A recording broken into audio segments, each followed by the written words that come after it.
Jangan saudara pikir lolos. Jangan saudara pikir Tuhan gak tahu. Jangan saudara pikir Tuhan gak lihat. Tapi kata 2 kali umatku berbuat jahat adalah kata di mana Tuhan ingatkan saya, ingatkan saudara, Tuhan hitung. Setiap kita melakukan pelanggaran di hadapannya. Tuhan ingat, Tuhan hitung apa yang kita lakukan. Saudara lakukan yang jahat, Tuhan hitung. Saudara lakukan yang baik, Tuhan hitung. Sebab 2 kali umatku berbuat jahat, itu mengingatkan saya, itu mengingatkan saudara, itu mengingatkan kita. Kalau Tuhan ingat dan tidak pernah lupa. Semua lengkap di dalam catatannya. Tuhan ingat. Pernyataan 2 kali berarti Tuhan ingat. Mari kita perhatikan Bapak Ibu. Apa 2 kali kejahatan yang dilakukan oleh umat Tuhan? Lanjut Pak, perhatikan. 2 kali. Sebab 2 kali umatku berbuat jahat. Terus. Mereka meninggalkan aku, sumber air yang hidup. Terus. Untuk menggali kolam bagi mereka sendiri. Yakni kolam yang bocor yang tidak dapat menahan air. Mari kita perhatikan saudara. Sekali lagi saya ulang, 2 kali umatku berbuat baik. Berarti Tuhan ingat. Berarti Tuhan tahu. Berarti Tuhan catat. Bahwa umat Tuhan pernah berbuat jahat kepada Tuhan sampai 2 kali. Tuhan hitung ya. Saudara, kata 2 kali kedapatan kesalahan oleh anak-anak Tuhan. Yang pertama, mereka meninggalkan Tuhan sebagai air hidup. Ini yang pertama saudara. Meninggalkan Tuhan sebagai air hidup, itu berarti tidak mau saudaraku mengikuti Tuhan, tidak mau mengiring Tuhan, sama dengan tidak mau digembalakan oleh Tuhan, sama dengan menolak sistem penggembalaan. Menolak aturan penggembalaan yang diaturkan Tuhan. Tuhan itu nanya sama Petrus gini. Petrus, kau mengasihi aku enggak? Ya Tuhan, aku mengasihi engkau. Gembalakanlah domba-dombaku. Jadi domba itu harus digembalakan. Ini serius sampai 3 kali ditanya loh Bapak Ibu. Penggembalaan itu gak boleh main-main, serius. Lalu Yesus tanya sekali lagi, Petrus, apakah engkau mengasihi aku? Ya guru. Dia bingung. Loh, kan tadi udah kujawab. Kok ditanya lagi? Ya guru, aku mengasihi engkau. Gembalakanlah domba-dombaku. Tapi ternyata saudara Petrus dengar lagi pertanyaan 1 kali lagi. Petrus, ya guru, apakah engkau mengasihi aku? Loh, ya guru. Akhirnya Alkitab mencatat Petrus menangis. Dan ia berkata, guru, engkau tahu hatiku. Aku mengasihi engkau. Yesus bilang apa? Gembalakanlah. Artinya domba itu digembalakan Bapak Ibu. Kita tidak boleh keluar dari penggembalaan. Kita harus membawa diri kita. Kita harus mempercayakan diri kita ke dalam tangan Gembala Agung untuk ia gembalakan hidup kita. Iya Pak, aku percaya itu. Tapi Yesus kan di sorga. Saudara, Yesus tidak lagi menggembalakan kita di bumi ini. Itu makanya ia percayakan kepada Petrus. Kan sudah dimuridkan si Petrus untuk jadi gembala. Berikan diri saudara tergembala. Kalau dulu saudaraku Petrus Sekarang saudaraku, berikan diri saudara tergembala oleh Petrus berikutnya. Kan Petrus gak ada lagi. Saya dipercayakan Tuhan di tempat ini jadi gembala. Percayakan diri saudara untuk digembalakan. Musa saudaraku diutus ke Mesir untuk membawa keluar bangsa Israel. Tapi ketaatan orang Israel kepada Musa itu sama dengan ketaatan mereka kepada Tuhan. Kenapa? Karena Tuhan yang utus Musa. Karena Tuhan yang berfirman melalui Musa. Jadi perintah yang disampaikan oleh Musa adalah perintah Tuhan. Otoritasnya Tuhan. Dan orang Israel setiap melakukan perintah firman yang disampaikan Musa, orang Israel mengalami kemenangan. Setiap mereka berontak, orang Israel mengalami kekalahan. Demikian dengan hidup kita.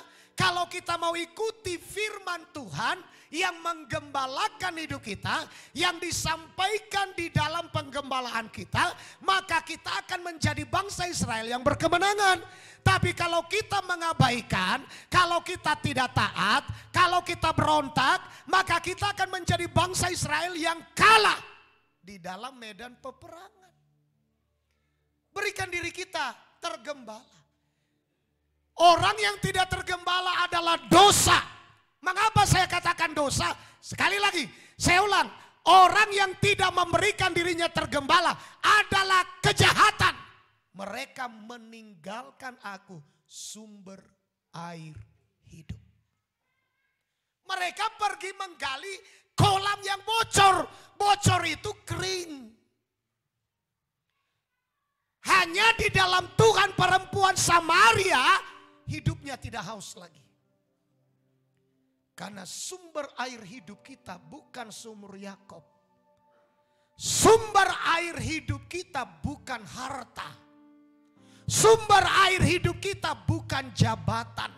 Sumber air hidup kita adalah pribadi Tuhan. Dia yang memberikan hidup bagi kita. Mari kita ikuti Tuhan Bapak Ibu. Haleluya. Mari kita ikuti Tuhan. Meninggalkan Tuhan sebagai sumber air hidup sama dengan tidak mau iring Tuhan, tidak mau ikut Tuhan, tidak mau tergembala dengan baik, menolak sistem penggembalaan yang sudah diaturkan oleh Tuhan. Tuhan memerintahkan Petrus menggembalakan, tapi umat melarikan diri dari penggembalaan. Padahal saudaraku yang dikasihi Tuhan, kita ini sebagai domba harus tergembala.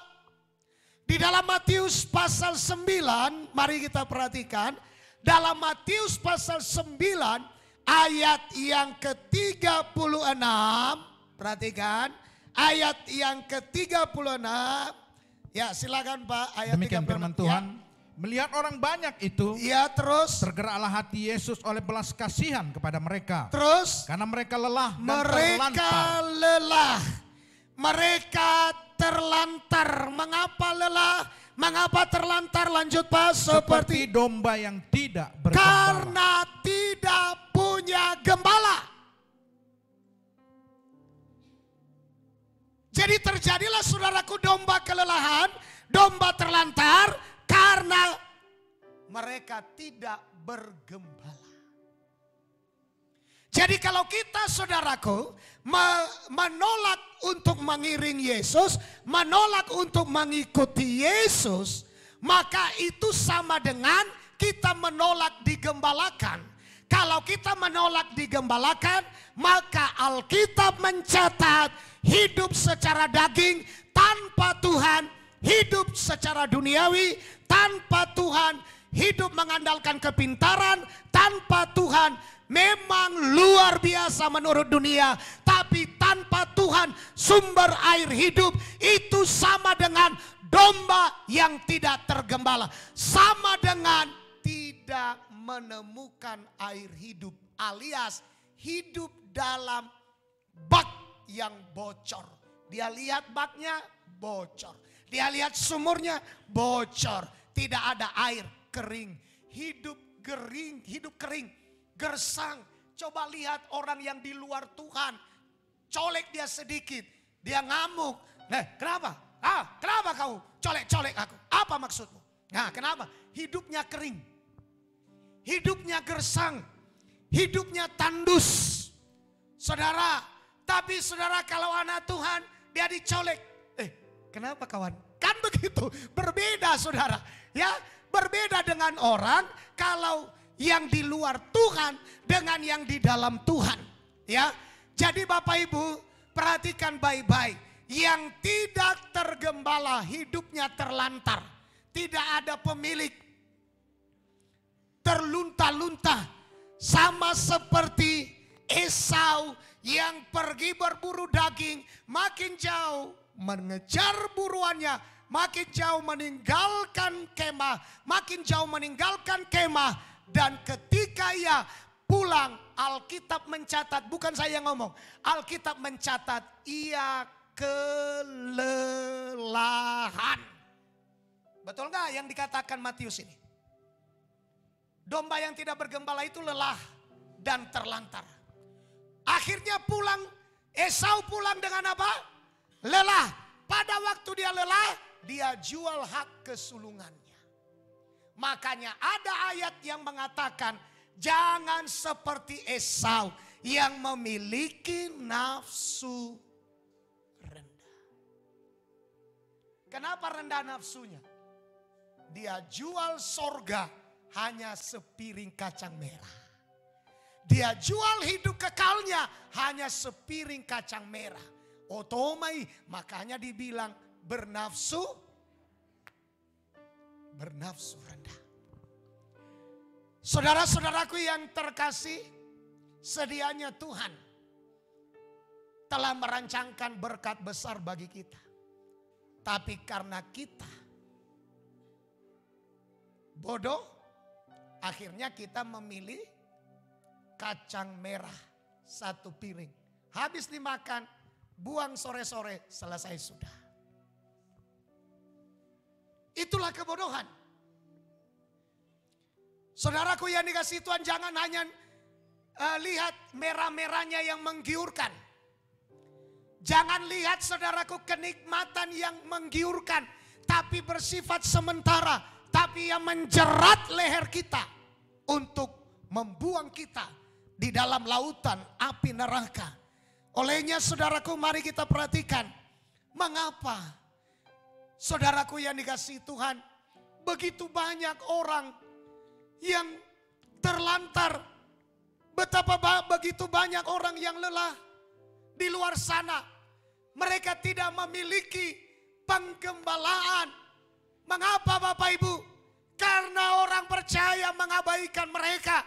Karena orang yang sudah anak Tuhan mengabaikan mereka. Karena sudah anak Tuhan tapi tidak peduli tentang Tuhan. Tidak peduli hati Tuhan. Tidak peduli isi hati Tuhan. Tidak peduli perintah Tuhan. Mereka hanya peduli diri mereka sendiri.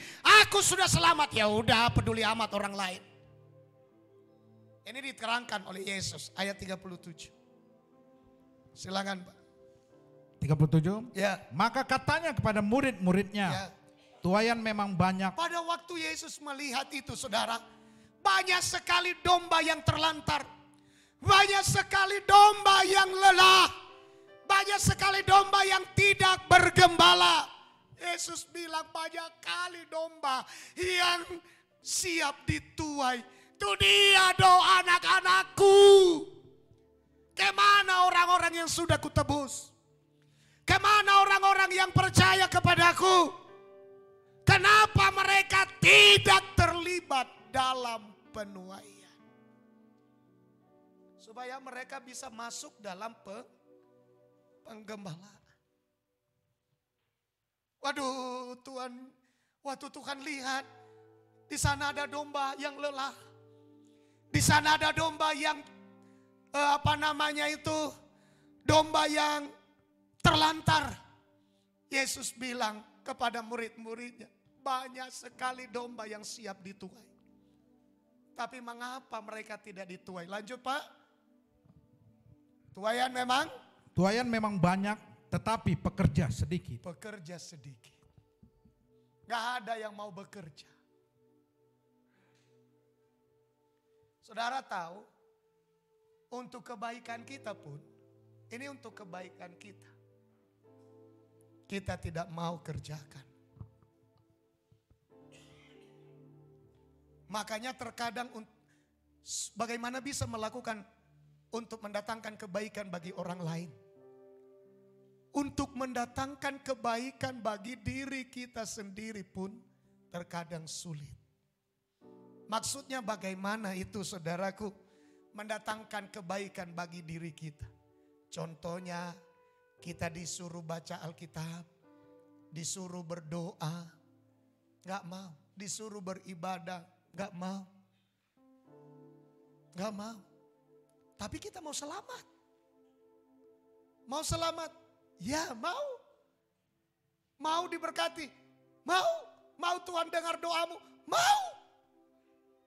Tapi disuruh melakukan? Tidak mau. Mau juara? Ya. Anak-anak sekolah mau juara? Mau. Suruh belajar? Gak mau. Pingin kita dijawab oleh Tuhan, tapi kita tidak memilih berkenan pada Tuhan. Tuhan, aku mau doaku dijawab. Aku mau doaku didengar. Tapi suruh supaya hidup kita, ayo berjuang nak, supaya aku berkenan kepadamu. Doamu ku dengar, doamu ku jawab. Kita nggak mau. Kita nggak mau berkenan pada Tuhan. Berkenan pada Tuhan itu lakukan apa yang perintah. Mau jadi pekerja di ladang Tuhan. Kita sudah ditebus oleh darah Yesus. Hidupmu sudah ditebus. Hidupmu bukan milik dirimu sendiri lagi. Hidupmu saudaraku yang dikasihi Tuhan, milik orang lain yang sudah membeli kehidupanmu. Dia beli dengan darah yang tunai. Bukan milik iblis, bukan milik dunia ini, bukan milik dosa, bukan milik kejahatan, bukan milik orang lain. Hidup kita milik yang membeli kita.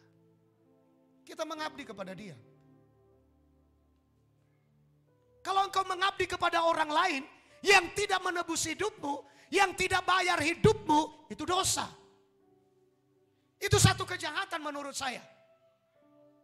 Ini barang sudah dibeli, tapi dia mengabdi pada orang lain. Itu jahat. Itu satu kejahatan menurut saya. Saudara tidak peduli dengan orang yang sudah berkorban untukmu. Yesus berkorban untukmu. Yesus bayar hidupmu dengan penderitaan, dengan darah, dengan nyawa. Hidupmu dibayar. Saudara harus mengabdi dong kepada Dia. Pekerja sedikit katanya, kemana anak-anak Tuhan semua? Kemana semua anak-anak Tuhan? Kenapa banyak yang siap dituai? Ada orang-orang terlantar kerohanian mereka. Ada orang-orang kelelahan secara rohani. Mereka bagaikan domba yang tidak punya. Sampai hari ini begitu banyak orang bertanya-tanya. Sesuatu sih kekristenan noi. Naidia yutonon. Mereka ingin mendengar. Tapi kita tidak mau menjangkau mereka. Ada orang begini saudara. Tidak mau mendukung. Tidak ada waktunya. Semua itu Tuhan sebenarnya perhitungkan. Tidak ada waktunya untuk pergi. Tapi dia support pelayanan. Ini juga pelitnya minta ampun. Dalam segala hal keringatnya juga pelit. Waktunya juga pelit. Tenaganya juga pelit. Hartanya juga pelit. Tapi dia jamin. Dia sudah milik Yesus. Milik Yesus dalam hal apa? Pada waktu sakit menjerit kepada Yesus. Pada waktu terpuruk menjerit kepada Yesus. Pada waktu dia dihantam badai menjerit pada Yesus. Tapi pada waktu Yesus bilang, lakukan ini nak, tidak mau. Lalu dalam hal apa tandanya bahwa kita ini milik Yesus? Dalam hal apa? Lalu dalam hal apa kita ini kita termeterai sebagai milik Tuhan Yesus? Firman Tuhan bilang, usahakanlah kesejahteraan kotamu. Salah satu mengusahakan kesejahteraan kota adalah menjangkau orang-orang berubah pikirannya. Kalau orang-orang ini semua mereka kaya-kaya. Tahu, saudara, mereka kaya-kaya, pendidikannya mantap-mantap. Tapi mereka tidak berubah. Yang gak sejahtera kota itu, kutuk akan datang, narkoba, seks bebas, pembunuhan. Karena orang-orang makin kaya itu makin jahat pikirannya. Coba aja Bapak Ibu kalau gak percaya. Udah kaya dia mikir apa? Apalagi nih? Oh, untuk lebih cepat jual narkoba. Untuk lebih cepat dirikan di sini apa? Tempat-tempat mesum. Ya kan? Jual perempuan. Kan lebih cepat. Kaya. Naik harta. Makin jahat. Bukan kaya. Bukan makin hebat. Bukan pendidikan tinggi bisa mengubah hidup manusia. Yang bisa mengubah hidup manusia adalah kalau ia kembali kepada Tuhan. Jadi kita harus menjangkau mereka bagi Kristus. Saudara ketemu dengan mereka siapa saja, ayo bawa mereka kepada Tuhan. Apa namanya? Banyak sekali domba yang